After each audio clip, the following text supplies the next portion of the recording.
በስመ አብ ወወልድ ወመንፈስ ቅዱስ አሐዱ አምላክ አሜን። የአምላካችን የቅዱስ እግዚአብሔር ቤተሰቦች፣ የእመቤታችን የቅድስት ድንግል ማርያም የቅዱሳን ሁሉ ወዳጆች እንደምን ሰነበታችሁ? ደህና ናችሁ ልጆች? አሜን። ለዚች ጊዜ ጠብቆ ያደረሰን ቅዱስና ሕያው አባታችን እግዚአብሔር ምስጋና ይድረሰው።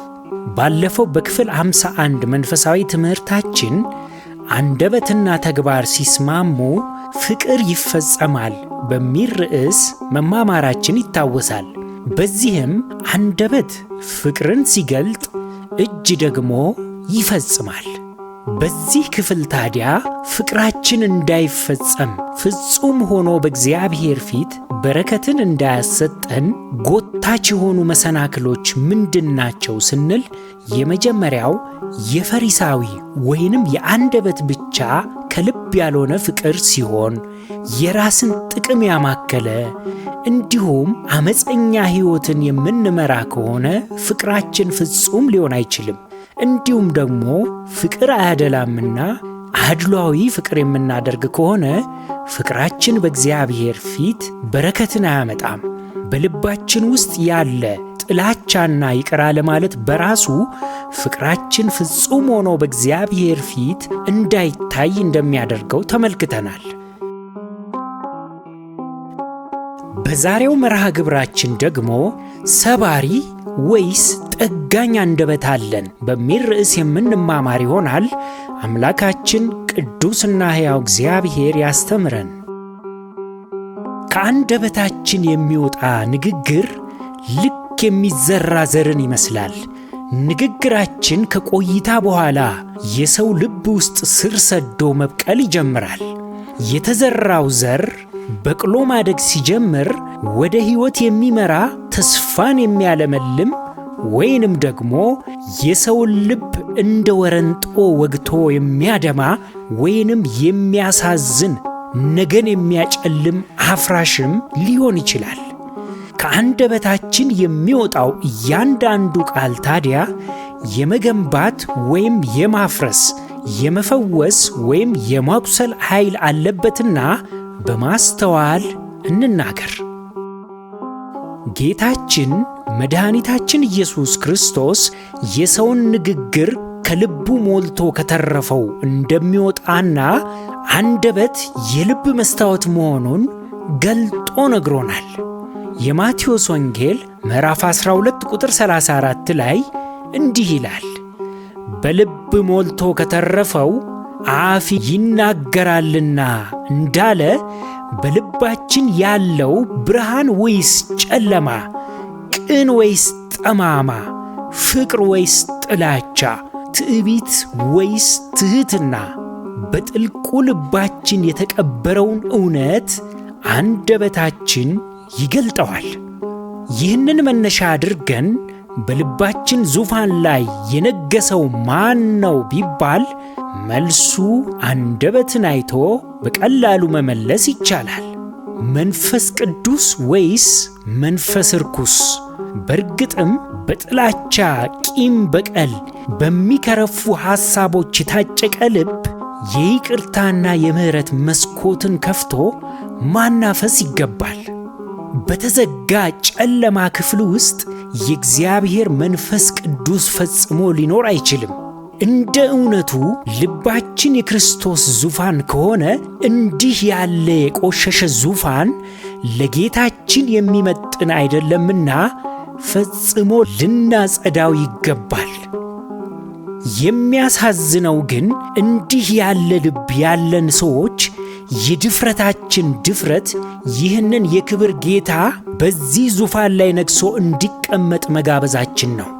እያወራን ያለነው በዓለም ስለሚኖሩ ሰዎች አይደለም። ይልቁንስ የክርስቶስ ልጆች ተብለን በስሙ ስለተጠራን ክርስቲያኖች እንጂ። እንዲህ ባለ ልብ ታዲያ ባዶና የረባ ደህና ዋጋ የሚያወጣ ንብረት ስለማይኖርበት ተመልካችም የሌለው ኦና ቤት ይሆናል። እንደሚታወቀውም በኦና ቤት ሸረሪቱ ያደራል፣ ቁንጫና ትኋኑ ይፈላል፣ በረሮና ትንኙም ያለ ከልካይ ይንሸራሸርበታል። የሚገርመው ነገር ባለቤቱ የራሱን ልብ በርና መስኮት በፍቅርና ይቅርባይነት ከፍቶ ካልጠረገ፣ አናፍሶ የንስሐ ጸረ ተባይ ረጭቶ የክርስቶስን የፍቅር መዓዛ ያለውን ዕጣን ካላጠነው፣ ቤቱ ተዘግቶ በዘገየ ቁጥር እነዚህ ተባዮች እየረቡ እየፈሉ ቤቱ ውስጥ የሚገኘውን ንብረት ሁሉ አውድመው ቤቱን ሊያፈርሱ መቻላቸው ነው። ልጆች ክርስቲያኖች እባካችሁ አስተውሉ። ከላይ ወደ ተነሳንበት ነጥብ ስንመለስ እንዲህ ካለ ቤት ወይንም ልብ ምን አይነት ጠረን ወይንም ንግግር የሚወጣ ይመስላችኋል? እንኳን ንጹሕ ባህሪ በሆነው በክርስቶስ ፊት ቀርቶ በሰው ፊት እንኳን የሚቀርብ ነው። እንዲህ ያለ ልብ ይዘን ነው እንግዲህ አቤቱ ጸሎቴን አድምጥ፣ ልመናዬን ስማ እያልን የምናስጨንቀው። ይህ የድፍረት ቃል ነው። የከበረው ጌታን ትተን የምናከብረውን እንግዳ እንኳን እዚህ ቤት እንዲገባ አንጋብዝም። ስለዚህ ልባችንን እንመርምር። በምንም ጉዳይ ይሁን በግል ጠብ፣ በጥቅም ማጣት፣ በስልጣን ወይንም ፖለቲካዊ ልዩነቶች ምክንያት በሚከሰቱ ችግሮች ወደ ውስጣችን የሚገቡ የጥላቻና የቂም በቀል ሐሳቦችን ወደ ልባችን ጓዳ ዘልቀው እንዳይሰርጉ ልንጠነቀቅ ይገባል። በእርግጥ አንዳንድ የደረሱ በደሎች በእጅጉ ልብ ሰባሪና የማይረሱ ሊሆኑ ይችላሉ። ነገር ግን የተሰበረውን ጠጋኝ በሆነው ጌታ ፊት በራችንን ከፍተን ወደ ብርሃኑ እናምጣቸው። እንዴት እንደሚጠግነው እርሱ ያውቅበታል። ተዘግቶ በመክረሙ የሚተነፍገውን ቤት ጌታችን ለማጽዳት ታክቶት አያውቅም። ነገር ግን ወደንና ፈቅደን ከፍቶ እንዲገባ የልባችንን ቁልፍ ለእርሱ እናስረክብ። የጌታችንም በዚህ ምድር ላይ የመገለጡ ዋነኛ ዓላማ እንዲህ ያሉትን ልቦች በቃሉና በደሙ ለማጽዳት ነው። በእርሱ ከጸዳ ልብ ደግሞ የሚወጣው መዓዛ ከናርዶስ ሽቱ ይልቅ ያውዳል። ለነዋሪውም ሆነ ለባለቤቱ ምቹ መኖሪያም ይሆናል። ከላይ ያነሳነውን ሐሳብ በቃለ እግዚአብሔር ጠቅልለን ስናስቀምጠው ጠቢቡ ሰለሞን በምሳሌ መጽሐፉ ምዕራፍ 18 ቁጥር 20 እስከ 21 እንዲህ ብሏል። የሰው ሆድ ከአፉ ፍሬ ይሞላል፣ ከንፈሩም ከሚያፈራው ይጠግባል። ሞትና ሕይወት በምላስ እጅ ናቸው፣ የሚወዷትም ፍሬዋን ይበላሉ እንዳለ ከልባችን ሞልቶ በተረፈው ቃል የምላሳችንን ፍሬ የሞት ወይንም የሕይወትን ፍሬ እንበላለን ማለት ነው። ስለዚህ ታዲያ መልካሙን የአንደበት ፍሬ ለማጨድ ምን እናድርግ? መቼም ማንም ቢሆን ክፉን ማጨድ አይፈልግም። ነገር ግን የመፈለግና ያለመፈለግ ሳይሆን የዘራነውን የማጨድ ጉዳይ ነው። ያልተዘራ አይበቅልም። መልካሙን የዘራ መልካሙን ፍሬ፣ ክፉን የዘራ ክፉን ፍሬ ማጨዱ የማይለወጥና የታመነ ሕግ ነው። ነገር ግን የምንዘራውን ዘር በጥንቃቄ እንለይ። እንዴት? የመጀመሪያው ጌታችን የዘራውን ዘር እኛም እንዝራ።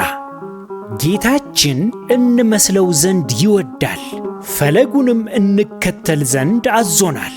ከጌታችን አንደበት ይወጣ የነበረው ቃል፣ ይዘራ የነበረው ዘር እንዴት ያለ ነበር ካልን፣ የጌታችን ቃሉ ሕይወትን የሚሰጥ የተስፋ ብርሃንን የሚያፈነጥቅ በፍቅርና በትሕትና በይቅርታ የታሸ ለሚያደምጡት ሁሉ በእዝነ ልቡና ገብቶ በአስፈሪ ድቅድቅ ጨለማ የተዋጠን ልብ በሚደነቅ ብርሃን የሚያጥለቀልቅ ሕያው ቃል ነው የጌታችን ቃል። በትንቢተ ኢሳይያስ ምዕራፍ 58 ቁጥር 12 ላይ አንተም ሰባራውን ጠጋኝ የመኖሪያ መንገድን አዳሽ ትባላለህ ተብሎ ለጌታችን እንደተነገረ በቃሉ የተሰበሩትን ነፍሳት ጠግኗል። የነፍስ ድዌያንን ፈውሷል። አንካሶችንና በልምሻ መቆም የተሳናቸውን አጽንቷል። በኃጢአት የሞቱትን ነፍሳት አንስቷል። ረሃብተኞችን በቃሉ መግቦም አጥግቧል፣ አጠጥቶም አርክቷል። እርሱ አምላክና ጌታ ስለሆነም ነው አትበሉ። በስሙ ላመንነው ሁሉ እርሱ ያደረገውን በስሙ እናደርግ ዘንድ ኃይልና ሥልጣኑን እንደተወልን እንደሰጠንም አትዘንጉ። ሌላው የሚደንቀው የጌታችን ቃል ሌሎች ሲከሱ እርሱ በፍቅር ነፃ ያወጣ ነበር። ሲገሥጹ ያጽናናል፣ የሰበሩትን ልብ እርሱ ይጠግናል፣ በቃሉ ማዕበሉን ያረጋጋል። የእኛ ቃልስ የረጋውን የነገር ማዕበል የሚያነሳሳ ወይስ እንደ ጌታ የሚያሰክን?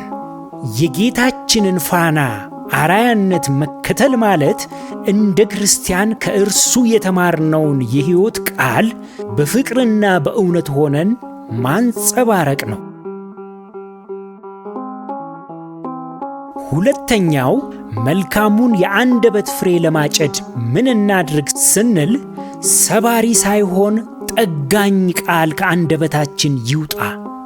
ቅዱስ ጳውሎስ በኤፌሶን መልእክቱ ምዕራፍ 4 ቁጥር 29 ላይ እንዲህ ብሏል፣ ለሚሰሙት ጸጋን ይሰጥ ዘንድ እንደሚያስፈልግ ለማነጽ የሚጠቅም ማናቸውም በጎ ቃል እንጂ ክፉ ቃል ከአፋችሁ ከቶ አይውጣ ብሎናል። ፍቅራችን በተግባር ብቻ ሳይሆን ከአንደበትም በሚወጣ ቃል ሊገለጥ ይገባዋል። የስሚ ስሚ ሐሜትን፣ የሰውን ሞራልና ስሜት የሚጎዱ ሂሶች፣ አስተያየቶች፣ ግድ የለሽ ቀልድ የሚመስሉ ነገር ግን ክብረ ነክ የሆኑ የሰውን ማንነት ከሚያኮስሱ ዋዛዎች ልንጠበቅ ይገባል። እንደ ክርስቲያን ከአንደበታችን የሚወጣው ቃል በየጊዜው አንዱ በአንዱ ላይ እየተደረደረ እንደሚገነባ የግንባታ ጡብ እንጂ ሰባሪ አፍራሽ ድንጋይ እንዳይሆን ቃላችንን እንጠንቀቅ። ሌላው ንግግራችን እንደ ክርስቲያን በጨው የተቀመመ ሊሆን ይገባል። ቅዱስ ጳውሎስ በቆላስያስ መልእክቱ ምዕራፍ 4 ቁጥር 6 ላይ ለእያንዳንዱ እንዴት እንድትመልሱ እንደሚገባችሁ ታውቁ ዘንድ ንግግራችሁ ሁል ጊዜ በጨው እንደተቀመመ በጸጋ ይሁን ብሎናል። ንግግራችን የሰውን ስነ ልቡናና ስሜት የጠበቀ የሐሳብ ልዩነትን ባከበረ መንገድ እውነትን መግለጥም ይገባል። ምንም ይሁን ምን የሰውን ሐሳብ በማጣጣል በማናናቅ መጀመር ፈጽሞ የለብንም። ይልቁንስ የምንስማማበትን ከማድነቅ ጀምረን ልዩነታችንን በአክብሮት ብንገልጥ የአድማጩን ጆሮ ለማግኘት እንችላለን። በጨው የተቀመመ ማለት ጨው ለወጥ ጣዕም እንደሚሰጥ ሁሉ በጨው የታሸገ ሳይበላሽ ለብዙ ጊዜ እንደሚሰነብተውና ለቁስል መድኃኒትነት እንደሚኖረው ከክርስቲያኖች አንደበት የሚወጣው ቃል ለመብላት የተስማማ ጣዕም ያለው ገብቶ ሰላም የሚሰጥና ጤነኛ እንዲሆንም ይጠበቃል። ይህ ሲሆን በእውነት የክርስቶስ መልክ በእኛ ይንጸባረቃል። መዓዛውም ከሩቅ ይጣራል፣ ቢበሉት ይጥማል፣ ጤናና ሰላምም ገብቶ ይሰጣል። ማጠቃለያ፣ በዛሬው መርሃ ግብራችን ሰባሪ ወይስ ጠጋኝ አንደበት አለን በሚል ርዕስ ተማምረናል። በዚህም ከአንደበታችን የሚወጣው ቃል ላይ ፍርድ መኖሩን ማወቅ፣ በልባችን ያከማቸነው ክፉና መልካም ዘር በአንደበት እንደሚገለጥ፣ ወደ ውስጣችን የምናስገባውን ሐሳብና መረጃ በእጅጉ ልንጠነቀቅ እንደሚገባ፣ ያስገባነው እንደሚወጣም ተማምረናል። ታዲያ መልካም የሆነውን የአንደበት ፍሬ ለማጨድ ምን እናድርግ ሲባል የጌታችን የኢየሱስ ክርስቶስን አርአያነት በመከተል እርሱ በምድር ሲመላለስ በነበረበት ወራት ከአንደበቱ ይወጡ የነበሩ የፍቅር፣ የርኅራኄ፣ የማጽናኛና የተስፋ ቃላትን ገንዘባችን ማድረግ እንደሚገባን፣ ሰባሪም ሳይሆን ጠጋኝ ቃል እንዲወጣን አንደበታችን መገራት እንዳለበት፣ ንግግራችንም በጨው የተቀመመ ጣፋጭ ሊሆን እንደሚገባ ተመልክተናል። መርሃ ግብራችንን ከማጠናቀቃችን በፊት የመወያያ ጥያቄዎችን እናቀርብላችሁ። በጥያቄዎቹም ላይ ተወያዩባቸው። የመጀመሪያው ጥያቄ ከእኛ አንደበት የሚወጣው ንግግር ምን ይመስላል? ከዚህ የትምህርት ክፍል ምን ተማራችሁ? ያስተማረን የመከረን የአባቶቻችን የቅዱሳን አምላክ ቅዱስና ሕያው ብሩክ አምላካችን እግዚአብሔር ምስጋና ይድረሰው። የእግዚአብሔር ቸርነት፣ የእመቤታችን የቅድስት ድንግል ማርያም ማላጅነት፣ የጻድቃን የቅዱሳን ሁሉ ተራዳይነታቸው አይለየን። ወስብሐት ለእግዚአብሔር።